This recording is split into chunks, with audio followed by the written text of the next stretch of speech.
శ్రీ గురుభ్యో నమః. ఓం నమో భగవతే వాసుదేవాయ. మాఘపురాణం 24వ అధ్యాయం. విశ్వామిత్రునికి వానర ముఖము కలుగుట. గంధర్వ స్త్రీ వృత్తాంతము. మాఘమాసమందలి నదీ స్నానము మనుజులకే కాక దేవతలకు గంధర్వులకు కూడా పరమ పవిత్రమైనది.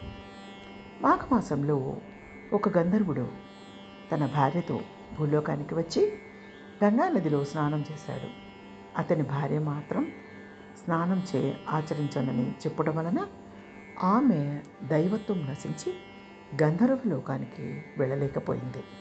ఆమెను విడిచిపెట్టి ఆ గంధర్వుడు ఒకటే విడిపోయాడు. ఆమె అడవిలో తిరుగుతూ విశ్వామిత్రుడున్న చోటుకు వెళ్ళి ఆయన్ని వయ్యారంగా క్రీగంటగా చూసింది.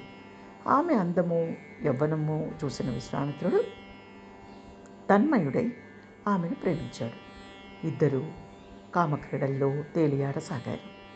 గంధర్వుడు భార్యను వెతుక్కుని చూడగా విశ్వామిత్రుడు గంధర్వశ్రీతో కనిపించారు. ఆ దృశ్యం చూచి మండుపడి విశ్వామిత్రుని, నువ్వు తపస్వి అయ్యుండి కూడా కామతృష్ణ గలవాడివైతివిగాన నీకు కోతి ముఖము సంభవించుగాక అని, ఓసి కొలట, నీవు పాషాణమై పడి ఉండు అని భార్యను శపించి వెళ్ళిపోయాడు. విశ్వామిత్రుడు చేయనది లేక వానర ముఖంతో ఉండగా నారదుడు ఈ విషయం తెలుసుకుని విశ్వామిత్రుని వద్దకు వచ్చి, విశ్వామిత్ర, క్షణభంగురమైన తుచ్చ కామ వాంఛకులోనై నీ తపశక్తి అంతా వదులుకున్నావు.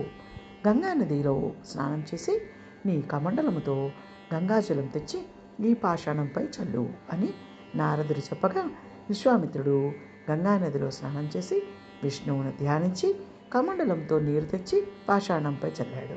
ఆ పాషాణము గంధర్వశ్రీ రూపము ధరించి నారదుడికి నమస్కరించి గంధర్వలోకమునకు వెళ్ళిపోయింది. విశ్వామిత్రుడు తపస్సుకు వెళ్ళిపోయాడు.